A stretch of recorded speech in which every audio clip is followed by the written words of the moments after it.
Hey, if you want to succeed in business and in life, you have to have this one quality. To find out what that quality is, stay tuned. We'll talk about it next.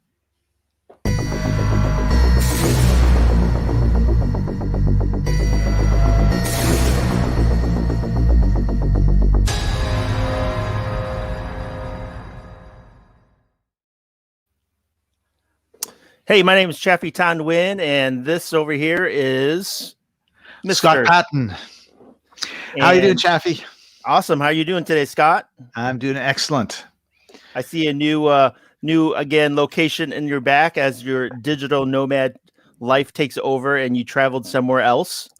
That is correct. I am in the beautiful city of Fort Myers, Florida. I flew here from Honolulu, Hawaii on Sunday, I think.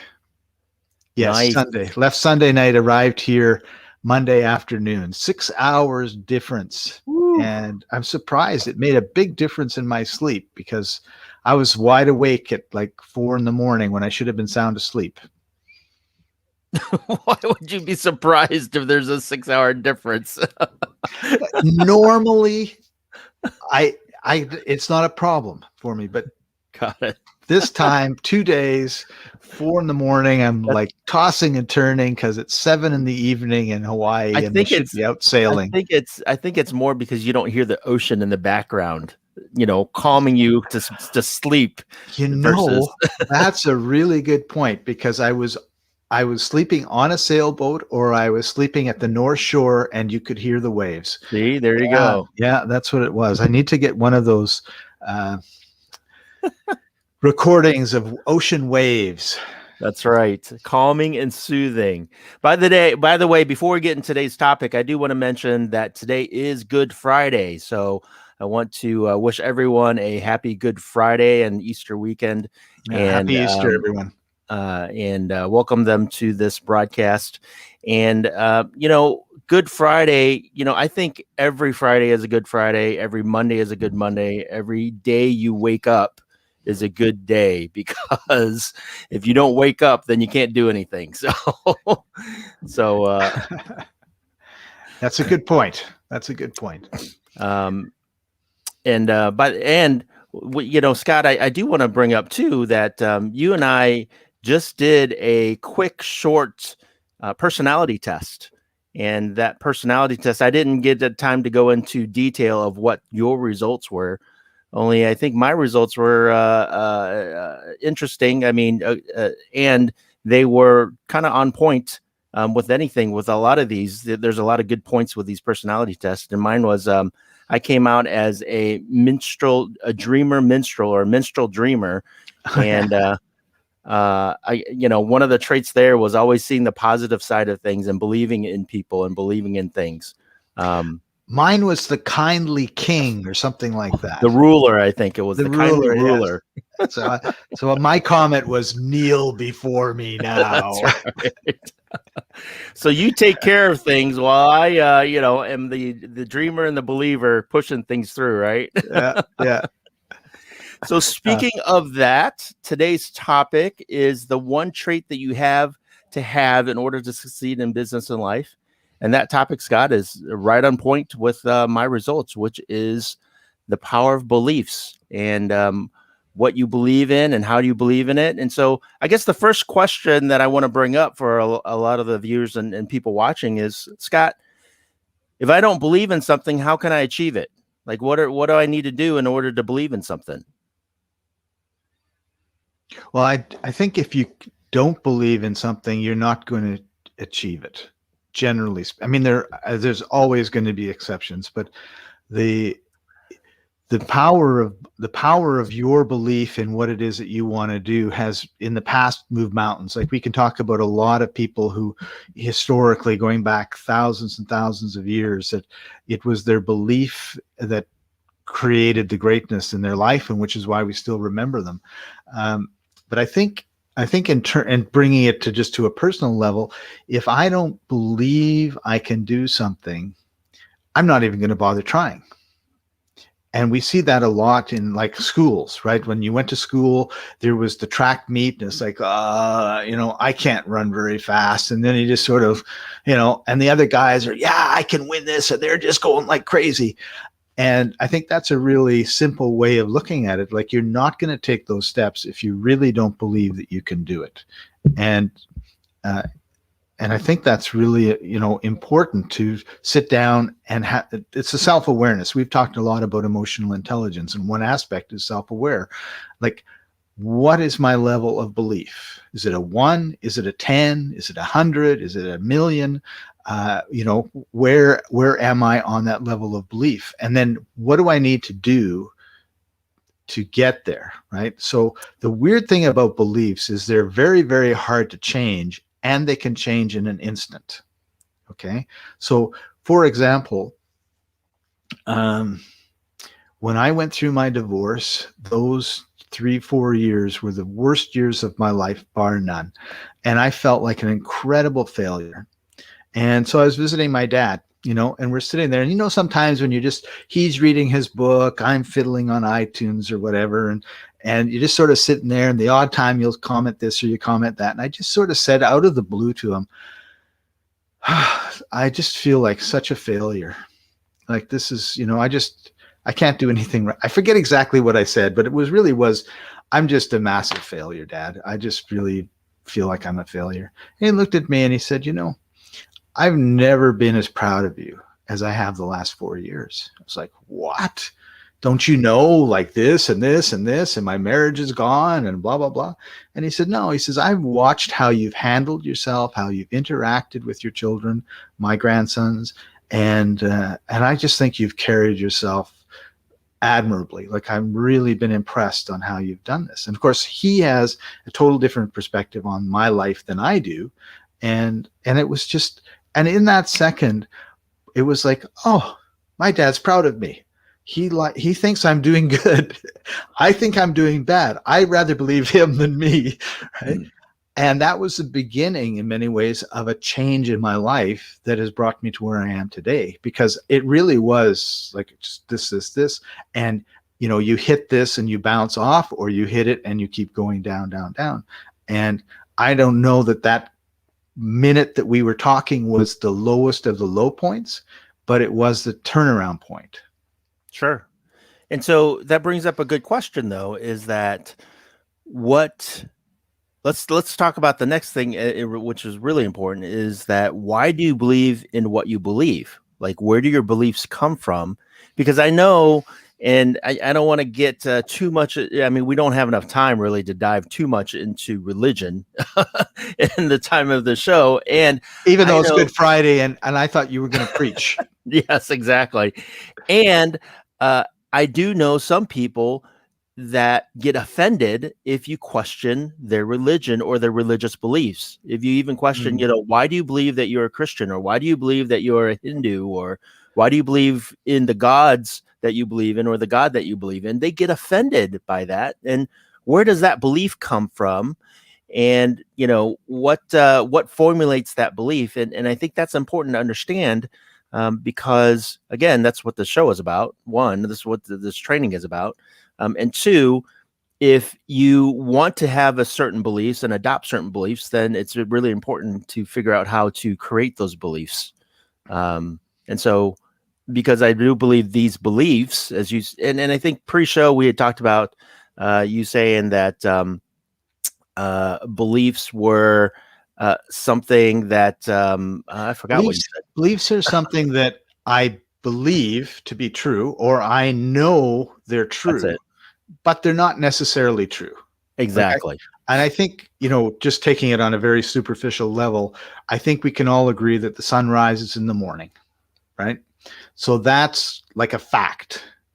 And it doesn't really matter how much you believe it rises at night, it rises in the morning, right? Or the law of gravity is another one, right? Like we all pretty much know that it doesn't matter if you think and believe with all of your heart that you can walk on air.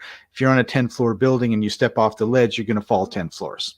We have no experience of anyone not doing that. And so that's kind of like in the fact level.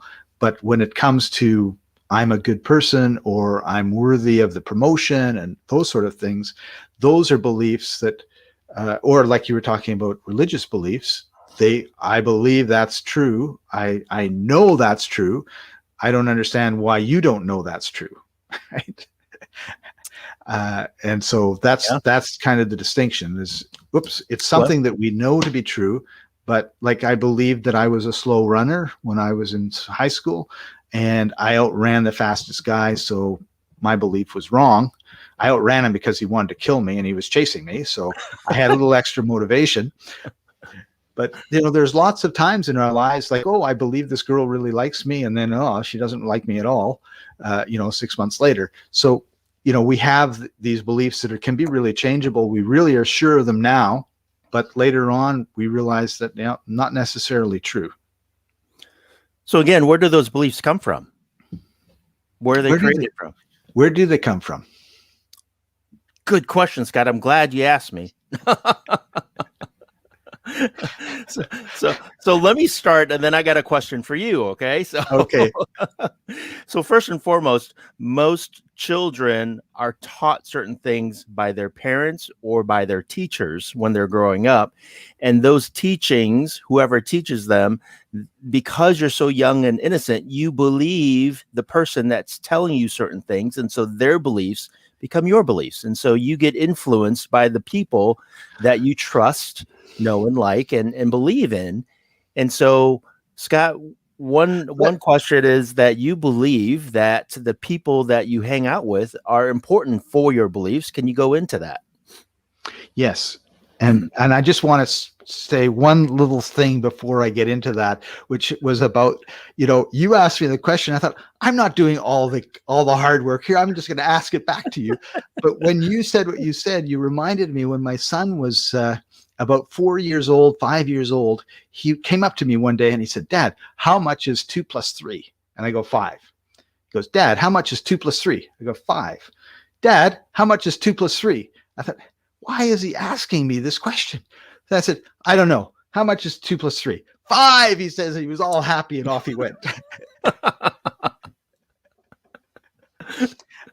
So I have one of my plans as a digital nomad running around the world is to decide eventually, because you just can't, I can't be a gypsy forever, right? So I want to have, but I don't want to live in just one place. That's a belief, though. It is. It is.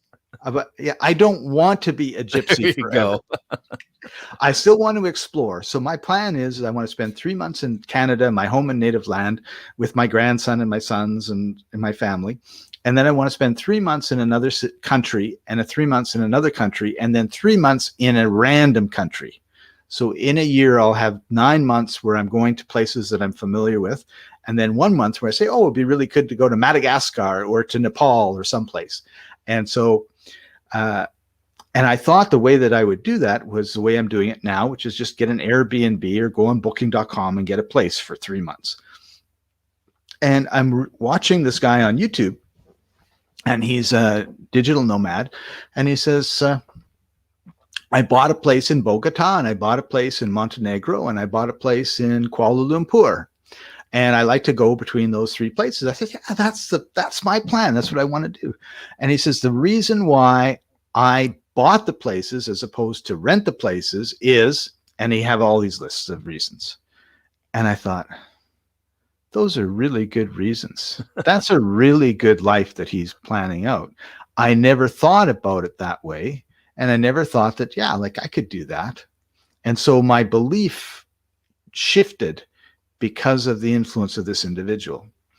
Now, yesterday I had dinner with a group of real estate investors who are all multimillionaires. And one of them builds skyscrapers. So most real estate investors will renovate a house. This guy builds skyscrapers, right?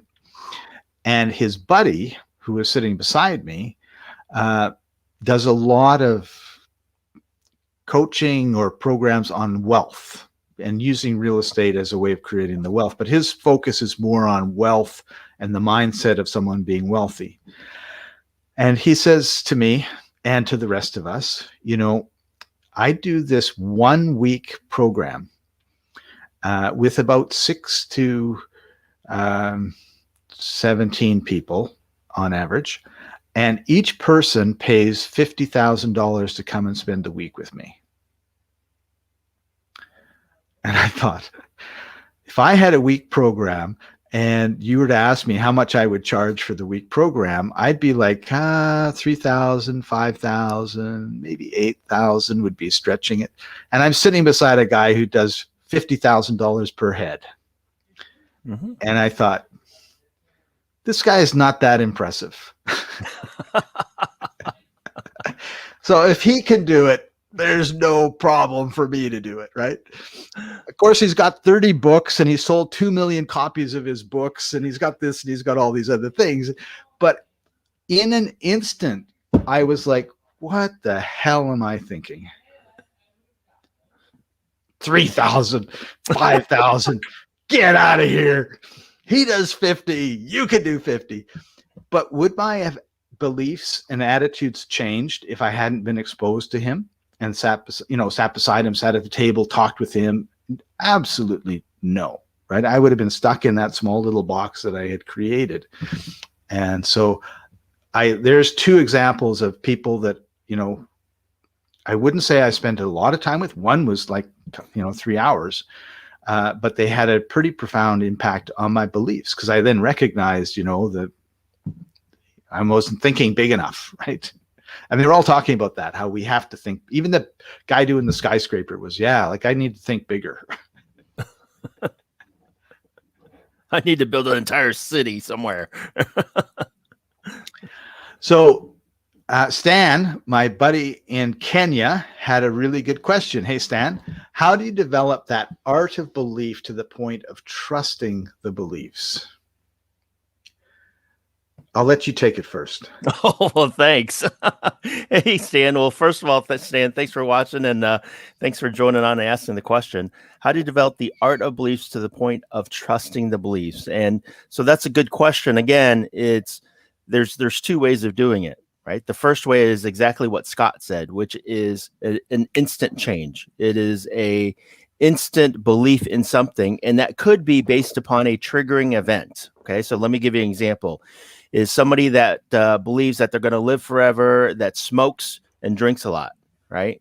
And then they're like, oh, I'm as healthy as an ox. I'm okay. There's no challenge. There's no issue. I'm just going to smoke and drink until I die. And then they go to the doctor for an annual checkup and find out that they have lung cancer or they have some kind of cancer. Or the doctor finds something and says, if you don't stop smoking, then you're going to have 6 months to live. And all of a sudden now, because they listen to that doctor, they can stop cold turkey because they want to live longer, because their belief of wanting to live is greater than their belief of smoking cigarettes on a daily basis. And so how can this all of a sudden now, when you're smoking, a component of smoking is nicotine, and nicotine is a physical addiction. Your body is physically addicted and wanting and desire that. And yet all of a sudden, because of the news from a doctor, your mind and your belief will overcome that physical addiction, and you can stop right away. And you've seen it, I've seen it. There's stories of individuals stopping cold turkey. They're smoking, they're drinking, their negative, bad behaviors because of some triggering event that causes them to instantly change their belief, right? And so that's the first way it could be, again, because of some expert that they trust in and believe in tells them something, could be the triggering event, or they could be watching TV or reading a book or, absorbing some kind of information that all of a sudden triggers something in their head and changes their belief instantly. The second way is reality is created through validation. So that's a writer downer there, which is reality is created through validation. So the more something happens, the more that belief becomes true. So let me give you an example of this. The first example, or the example of this is that you're out at night, maybe you're driving home from work and it's dark at night, and all of a sudden this light flashes across the sky and you're going, what the heck is that? Right. And it just kind of like flashes and then kind of hovers and then it flashes. You're like, that can't be a UFO. That can't be a flying saucer. I mean, those things don't exist. And then the next night you're driving home and the same thing happens. And, all of a sudden this light flashes and it's moving around. You're like, what the heck? Right. And then it happens again and again and again. And after the fourth or fifth night, you're like, that's a freaking UFO. Like that's, you now believe in UFOs because you've seen it 5 times in a row, or, maybe you're still in doubt, only then it happens again and again. And the more it happens, the more you have convinced yourself that that is the truth, that is now a belief that you created, that before you did not believe in the existence of UFOs and flying saucers, only now you've seen it, right? The proof is there and the validation is there. The validation happens over and over again. And so the more you can create a particular result, and don't go for the big results because you might fail right away. Only if you can create small results, small successes lead to big successes. And so if you have a big goal, what are the small successes that you can create on the way in order to achieve that big goal? And the more small successes you have, the easier it is to believe in that big goal. So those are 2 different ways of creating that belief so that it sticks with you. And Scott, do you have any additional ways or additional comments to that? No, I think you covered it really, really well. I would look at like sometimes I'll write something I don't think it's very good, but I'm a bit stuck, right? So I'll take someone whose opinion I like, trust, and admire, and I'll send it to them and I say, can you just take a quick look? And I'm talking about like 4 paragraphs. I'm not talking about 40 pages. And just, let me know if I'm on the right track or on the wrong track, right? And because I can't really always see myself. So sometimes I'll just ask other people for their opinions. Like, I'm a very slow runner. Well, and then I ask my dad or I ask you, and well, you can outrun us, or, you're a very fast runner. And then you have a decision whether you believe yourself or you believe the other people. And that's that's the challenge, right? So we call that social validation, right? And again, the more something happens, the more validation you receive, whether it's through your own perception or through others that are validating maybe some thought or belief or habit, then the more that belief becomes true. So social validation, right? And it could be professional validation, right? If you're working on a business thing, could be, emotional or relationship validation. So if you're dating somebody and you think you're a horrible person, only, the person you're dating, all her friends think you're great. Again, additional social relationship validation, right? Because we can be really hard on ourselves. Mm-hmm. And so sometimes we're so hard on ourselves that, if you talk to your friends and they is this really true? Right? This is what I think. Is it really true? They'll give you a different opinion. And my advice is always, as long as they're not being negative, when, if they're more positive about you than you are, believe them. If they're more negative than you are about you, don't believe them. Because you have the haters. Doesn't matter what you do, they're not going to like it, right? And but the whole point of the beliefs is the more I believe in myself, the more I'm going to be able to accomplish. And if I don't believe in myself, I'm not going to be able to accomplish more. And that's a belief, right? I'm sure you could find someone where that's not true, but you could find someone that inherited money and pissed their parents' inheritance all away, but it was so much that it would take 2 lifetimes to do, so they still have lots of money and they haven't done anything. So I mean, it's not a fact, but generally speaking, for me, that's the way I look at it. So there's 2 quotes that I think are writer downers that everyone should know, that everyone should have. The first one is haters gonna hate, right? Haters gonna hate, right? So like you said, whatever happens, there's always going to be somebody out there that's going to be jealous of you, or that's going to hate you, that's going to not like you for some reason. I don't know what it is. Only, hey, haters gonna hate. Okay. So just filter it out and move forward. The second one I think is more applicable to this, which is what you believe to be true is true for you.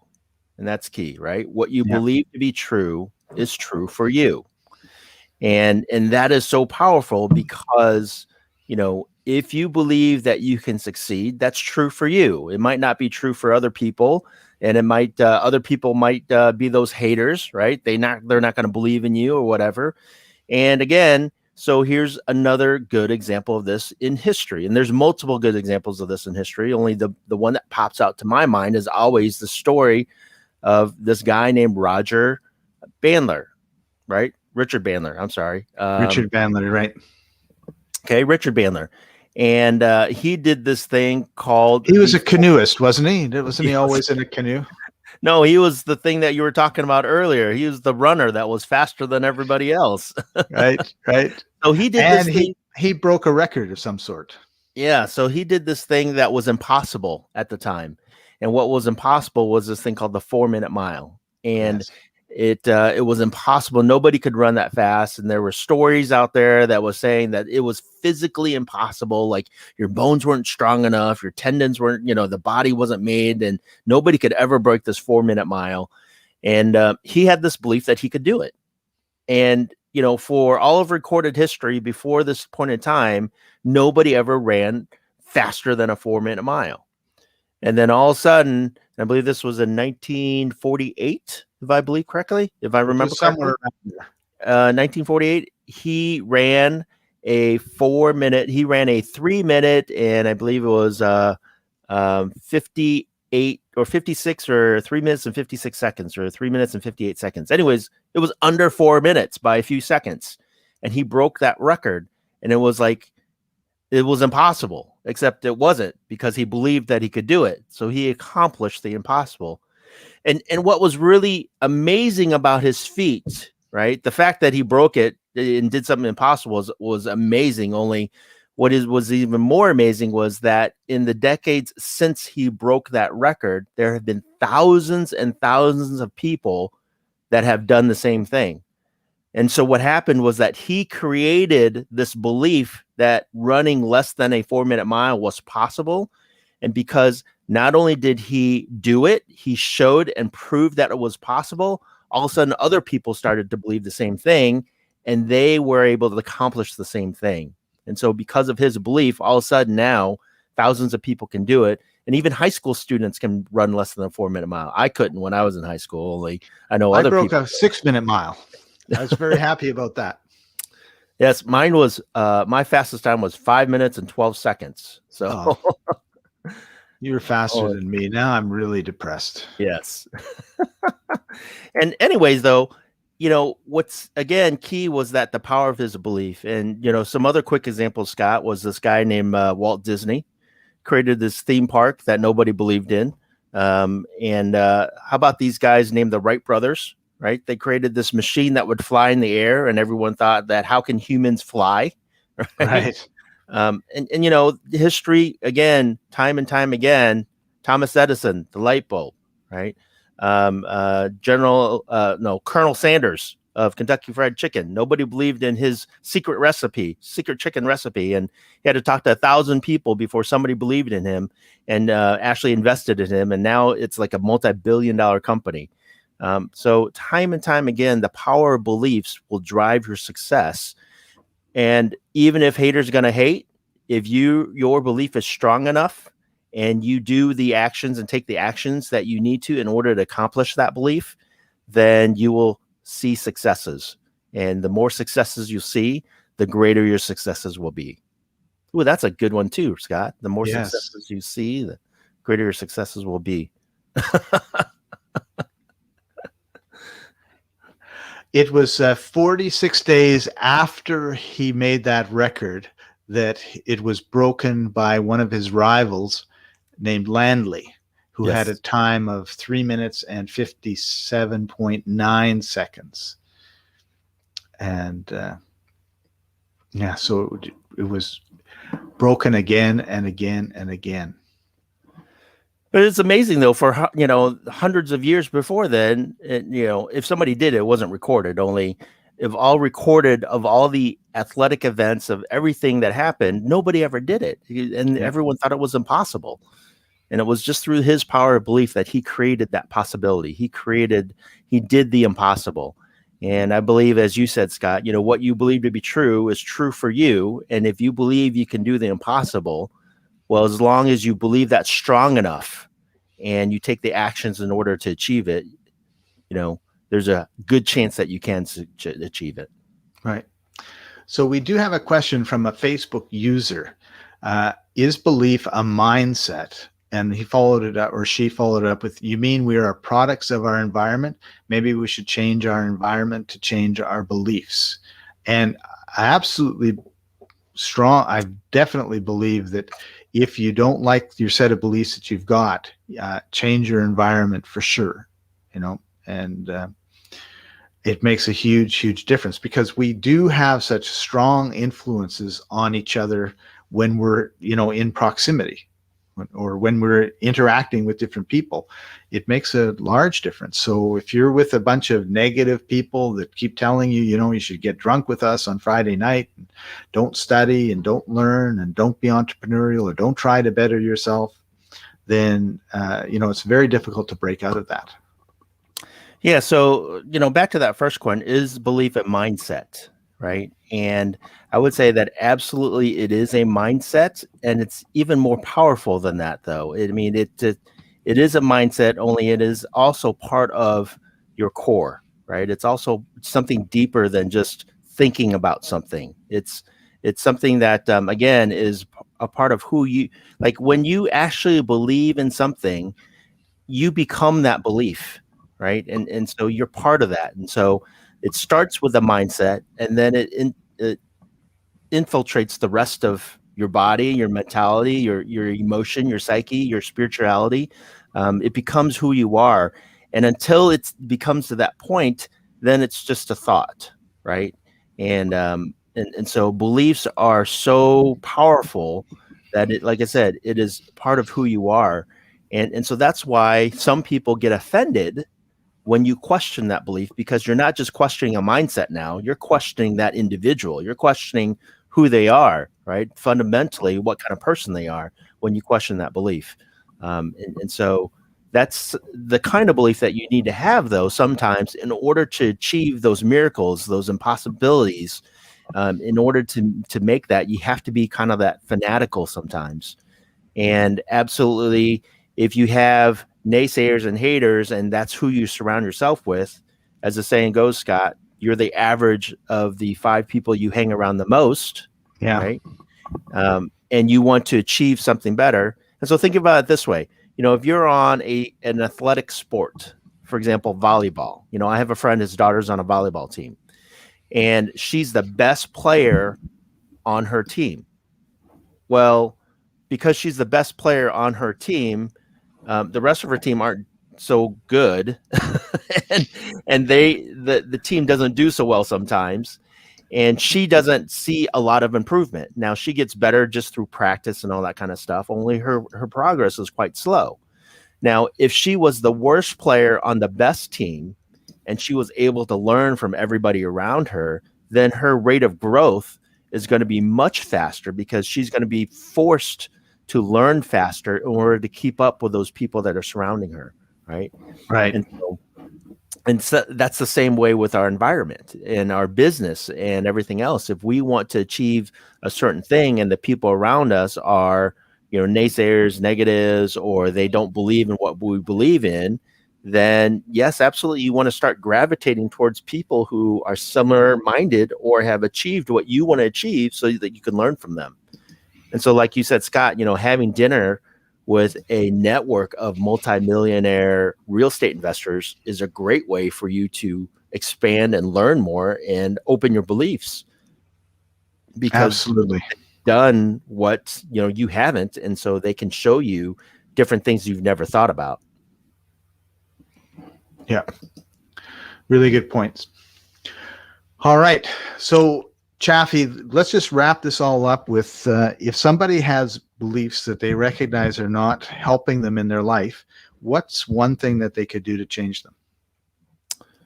Say the question again, Scott.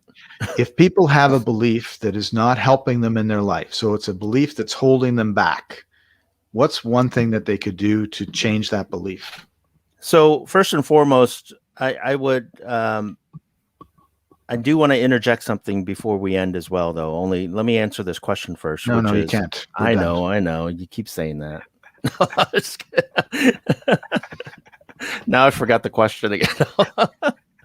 So if you have a belief that is not benefiting you or helping you, or is a negative belief for some reason, first and foremost, be open to adapting and be open to embracing new beliefs.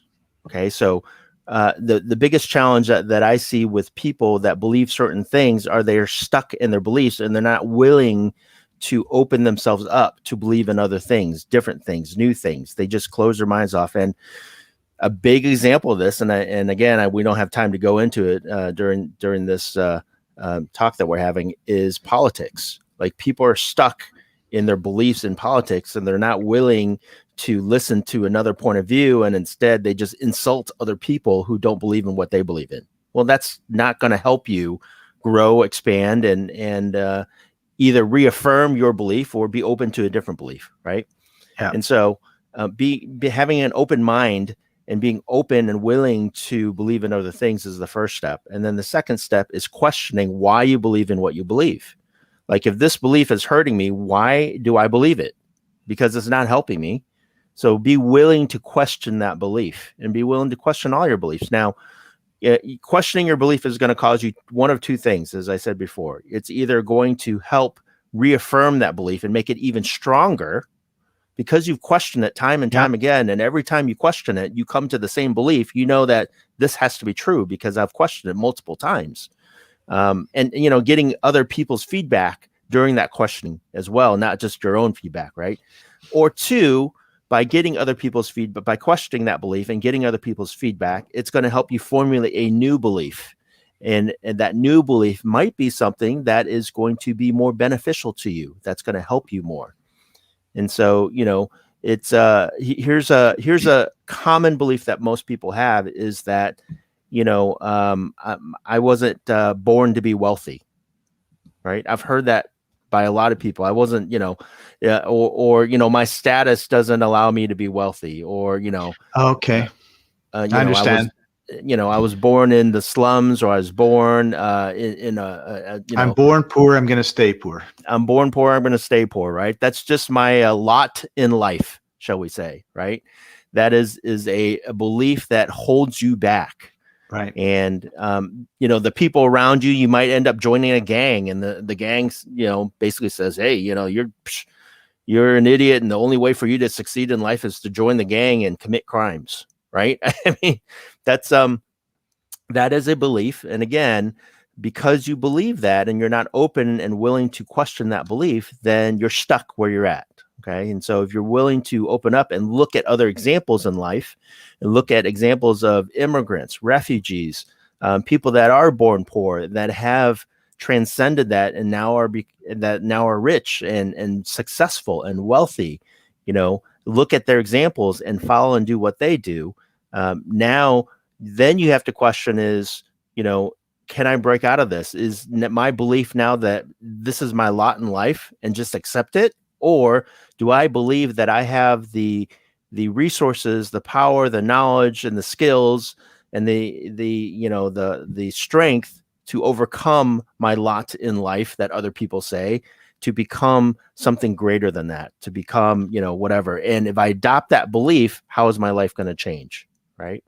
And so, again, that's an example of changing your beliefs from what you've maybe been told by everybody surrounding you to now having a new belief because you've seen, the Ben Carlsons, the individuals that have come from nothing and developed and become great. I was going to say, Chaffee, if that was your specific belief that you needed to work on, that one way you could do that would be by reading books or biographies or documentaries of people who started out incredibly poor and then became wealthy or became well off, at least, because there's hundreds if not thousands of those stories out there that you could look at and say, see, it's not true, see, it's not true, and see, it's not true, and then be inspired by them to change your life. Absolutely. And then the second way, a good way, is to find our coach or a mentor that's going to help you through that process and work with them, for sure. Work with them. And I repeat again, the reason that I'm a coach or mentor, Scott, was because I saw what coaching and mentoring did to my life and my business. And I love the results. And I love how when I work with somebody and I learn with somebody, how I can grow as an individual. And I wanted the same thing for other people. And I wanted the same thing to help other people achieve their successes and create their stories. And so that's why I became a coach, just because when you love something and the results of something, then you want to share that. Right. Yeah. Yeah. And that's exactly why I went to, and I've had multiple businesses in the past, and coaching has always been, once I discovered coaching, that has always been a mainstay of my life and who I am and my primary business since then. So. Perfect. So was there something else you wanted to talk about before we signed off, or did you talk about it? Yeah, so I didn't talk about it yet, and I do want to throw this out there. It's too bad we're out of time. I believe we have to go right now, Chaffee. Oh, that's a belief. It doesn't mean it's true. Oh, I was going to say, stay tuned and join us for the next one where we talk all about the open loop. No. Okay, so I finished teasing you. Tell us what you want to share. I know it's important. So I this is important because sometimes in life, you've created a belief based upon your results, the validation. Remember I said, right? Beliefs are created through validation. Reality is created through validation. The validation that you've had has always been negative. The validation, the results that you've had have always been, every time I do this, I fail. And so if I do that again, I'm going to fail again, right? And so that is a belief that you've developed and created because of your results. And unfortunately, that's the case with a lot of people. Life sometimes doesn't tend to go the way we want it sometimes, and beats us up sometimes because there are things outside of our control that happen. And so, when that occurs, I do want to give somebody that is, belief is too much of a step for them. Like going from I've failed 100 times to I believe that I can succeed and become a multimillionaire is too great of a gap for them, right? Yeah. And the subconscious mind just says, no, it doesn't compute. Forget it. Exactly, right?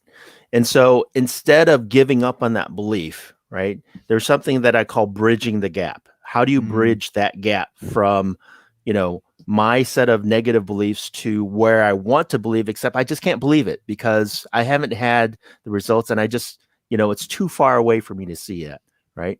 Yeah. And so there's this word that I want to share with people. It's called hope. Okay.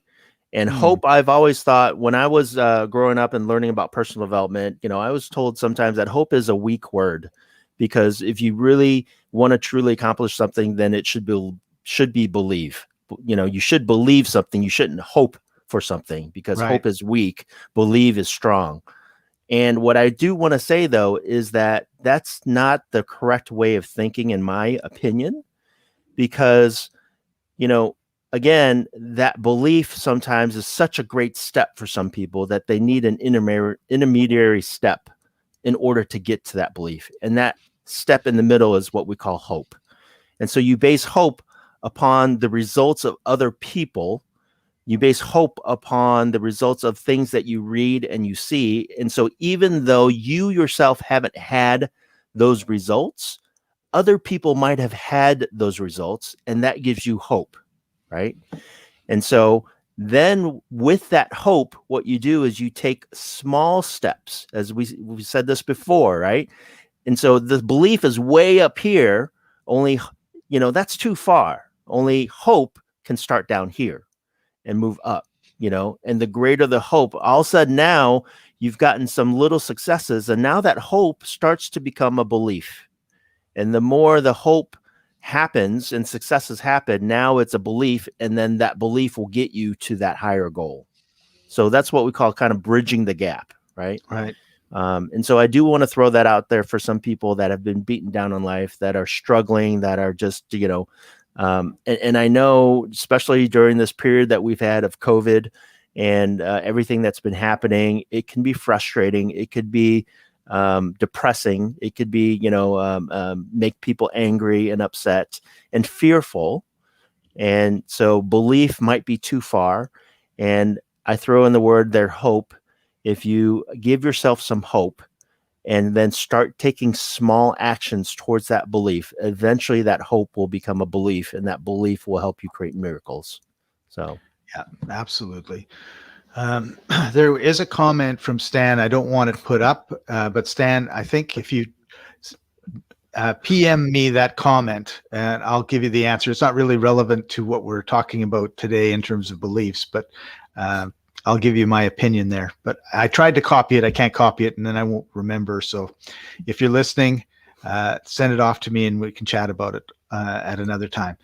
So Chaffee, I think this is when I'm going to get Sharub to show people how they can contact you if they want more hope and changing their beliefs to grow their business.